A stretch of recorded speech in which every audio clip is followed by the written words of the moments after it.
the RSPCA has taken the drastic step of opening up its case files to highlight the shocking extent of animal cruelty and neglect in South Australia over the past year. Key points. The RSPCA said rescue officers found 579 animals abandoned over the past year. Difficulty in tracking down the owners means only a fraction of cases are prosecuted. The worst involve severe emaciation, mistreatment and neglect. According to the organization, 579 animals were found abandoned across the state in the 12 months to July, up from 567 the previous year. Adult dogs and puppies account for the lion's share of that number, with 323 cases, while there were another 188 cases involving cats and kittens.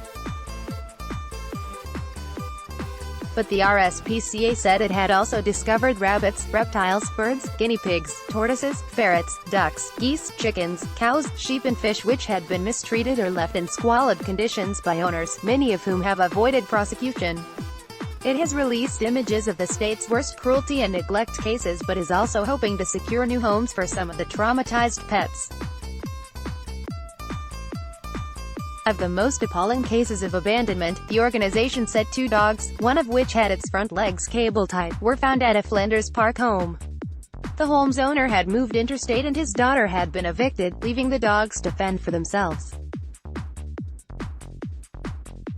In another instance, a disabled cat was discovered in an Ottaway backyard after being left there by its owner who had gone to live overseas.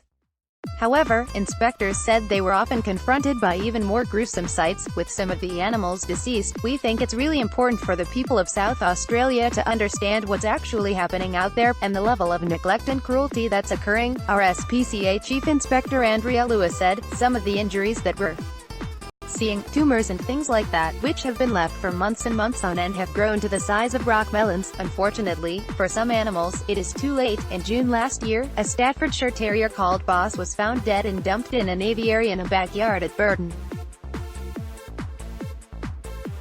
The dog's owners received a 10-month suspended prison sentence. The RSPCA said, cases like the one with Boss are absolutely heartbreaking. His death was cruel and senseless, Ms. Lewis said. Wherever possible, we aim to educate people on how best to care for their animals. We believe this is the only way to create lasting change. For some owners, being reported to RSPCA and receiving a formal visit from an inspector is the catalyst for dramatic change, which improves the life of the animal currently in that person's care, as well as future animals they may acquire. Tracking down owners makes prosecution difficult. Across the 12 months, 38 people were prosecuted in South Australia over 32 cases involving starvation and chronic neglect. There were also 2 instances in which people deliberately killed dogs. However, the RSPCA said those numbers were the tip of the iceberg, with 4,244 reports investigated. Last year, inspectors seized nearly 1,000 animals as a result of cruelty complaints and neglect. Ms. Lewis said, we can't always locate the owners, which means we can't proceed to prosecution, but Ms. Lewis said the organization preferred to wield the carrot, rather than the stick, if circumstances allowed. We're really trying hard to educate people rather than proceed to prosecution. In a lot of cases there's perhaps mental health and other issues involved, she said. In some cases, some people just need a bit of help. In other cases, they just need to learn how to look after their animals. The successfully prosecuted cases included a man who kept 52 cats in squalid conditions on a property at Macclesfield, where a magpie and a galah were also seized. In another case, a Port Noarlunga South woman was convicted for failing to treat a Staffordshire Bull Terrier called Lucifer. Sadly, Lucifer's condition was so advanced that he stood no chance of recovery and he was humanely euthanized, the RSPCA said.